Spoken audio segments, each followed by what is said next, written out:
আজকে সকালে ঘুম থেকে উঠে কিছুই করতে ভালো লাগছে না। আসলে আজকে রবিবার বলে উঠতেও অনেকটা দেরি হয়ে গেছে। এত দেরি করে উঠে কি টিফিন করব কিছুই বুঝে উঠতে পারছি না।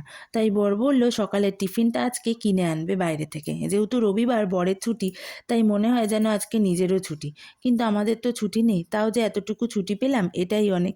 দেখবে ছুটির দিনের সকালে কচুরি বা লুচি বা পরোটা আর সাথে যদি হয় ঘুগনি বা আলুর দম, এইসব দিয়ে সকালে টিফিনটা করতে কিন্তু দারুণ লাগে। আর আমার বর তো লুচি পরোটা ভীষণই ভালোবাসে। রবিবার লুচি না হলে তার সেটা রবিবার বলে মনেই হয় না। আর তাছাড়া সপ্তাহের একটা দিন এসব খেতেও কিন্তু বেশ ইচ্ছা করে। আমাদের বাড়িতে প্রায় প্রতি রবিবারই এ সমস্ত হয়। আর যদিও বা কখনো না হয়, তাহলে তখন বাইরে থেকে তো আনবেই। জানি এসব খাওয়া ভালো না, কিন্তু ওই যে রবিবার অন্য কিছু মুখেই রুচবে না। কি আর করা যায়?